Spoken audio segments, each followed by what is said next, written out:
श्री तुलसीदास जी ऐसा नहीं कहते कि तुम जागो, भगवान प्रातः काल जागते हैं।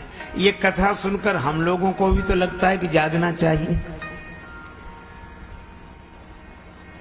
तो हमारे व्यवहारिक जीवन को व्यवस्थित करने के लिए रामचरितमानस का संदेश। और प्रातः काल जाकर क्या करना चाहिए? एक सज्जन हमसे कह रहे थे, महाराज हम तो सवेरे जग जाते, सवेरे नींद ही नहीं आती, हम सवेरे जग जाते। बड़ी अच्छी बात है, सवेरे जग जाते हो। क्या करते हो जगने के बाद? और कुछ नहीं, चाय ढूंढते हैं। किसी से कहा भैया, अरे अब इस समय चाय थोड़ा सवेरा होने दो, दूध नहीं तो कल ही मंगा के रख लेते, फिर थोड़ा बहुत तो मिल ही जाएगा, अपना बना के। 5 बजे तक तो चाय हो गई उनकी और चले भी गए। तो जगना तो अच्छा है, लेकिन क्या इसीलिए जगे थे? अरे जागकर माताजी को प्रणाम करो, पिताजी को प्रणाम करो, गुरुजी को प्रणाम करो, संतों को प्रणाम करो। पहला काम है प्रणाम। माता पिता गुरु ना वही माथा। अच्छा देखो, और एक आपको व्यवहारिक बात बताऊं। श्री रामचरितमानस में यह भी कहा गया कि भोजन कितना करना चाहिए। महत्व इसका नहीं है कि हम भोजन कितना कर सकते हैं, महत्व इसका है कितना करना है।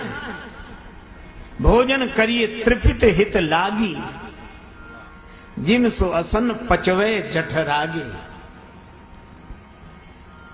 सुअसन ऐसा भोजन जिसको जठराग्नि पचा सकती हो, और तृप्ति के लिए आप भोजन करिए। ये रामचरितमानस का संदेश है। मैं कहता हूं रामचरितमानस के अनुसार अगर कोई अपने जीवन को जीना शुरू कर दे तो भी उसके जीवन में मंगल ही मंगल होगा।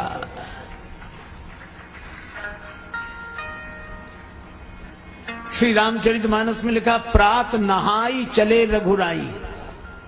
क्या लिखा? प्रात नहाय चले रघुराई। सवेरे नहाकर भगवान चल दिए। यह तो नहीं लिखा कि प्रात ही खाए चले रघुराई। सवेरे से ही पता नहीं क्या क्या खाए जा रहे हैं। बेचारे पेट को थोड़ा भी अवकाश नहीं दे रहे, जो मिले बस। यह भी नहीं विचार कर रहे हैं कि आवश्यक है या नहीं, और यह भी नहीं सोच रहे हैं कि पेट को जरूरत है या नहीं। अच्छा, किसके कहने से पेट भरते जा रहे हैं? रसना के कहने से। एक सज्जन कह रहे थे कि गलती तो जीव की है, फिर ये पेट क्यों भोगता है? किसी की गलती किसी को सजा मिले। हमने कहा विचार करके देखो, रसना के कहने से कोई भोजन करता गया, हो गया पेट खराब।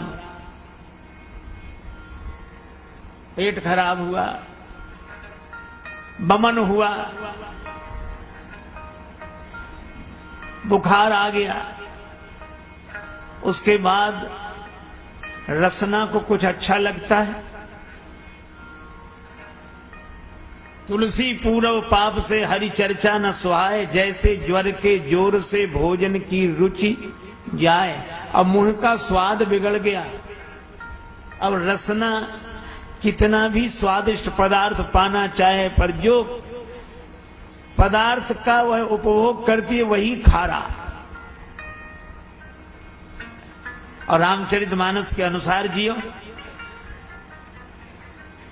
एक कितनी बढ़िया बात कही, तुम ही निवेदित भोजन करई, तुम ही निवेदित भोजन करई, प्रभु प्रसाद पट भूषण धरई, प्रभु प्रसाद पट भूषण धरई, प्रभु प्रसाद पट भूषण धरहि।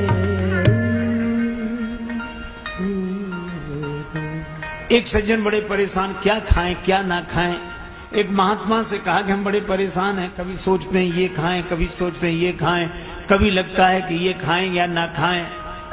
महात्मा बोले बेकार परेशान हो, एक सरल सा सूत्र याद कर लो।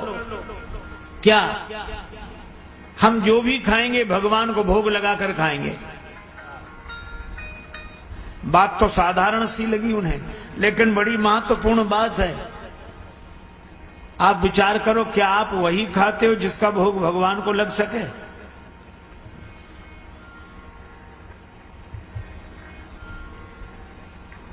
कई लोग परेशान हो जाएंगे इसमें तो। हमारे ही लोग परेशान हो जाएंगे।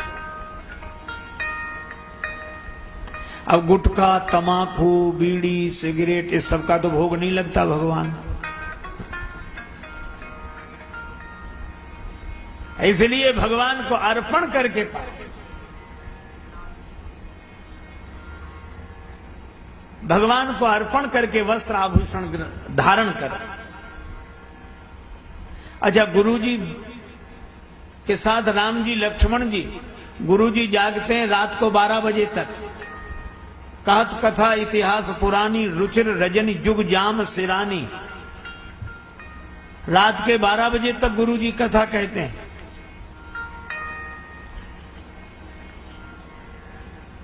बोलो, आज के समय में गुरुजी ऐसा करें तो चेले यही कहेंगे महाराज के साथ और तो सब सुख सो नहीं पाते। अच्छा, उनसे कहो सवेरे जगो। अब आप 12 तो बजा देते हो, सवेरे कैसे जगे?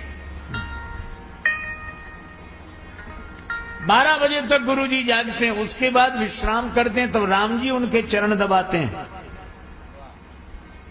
और गुरुजी बार बार कहते हैं कि राम जी विश्राम करो। और जब राम जी प्रणाम करके शयन करते हैं तो लक्ष्मण जी उनके चरण दबाते हैं।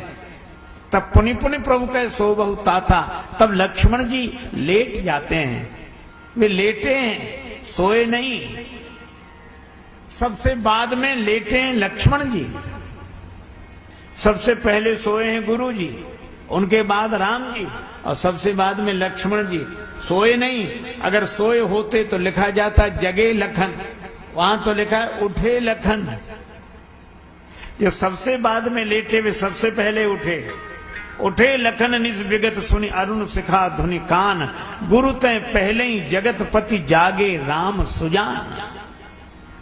बोलो, अगर इस तरह मर्यादाएं हमारे जीवन में आएंगी तो हमारे जीवन में मंगल होगा, और हम भी कह सकेंगे जग मंगल गुण ग्राम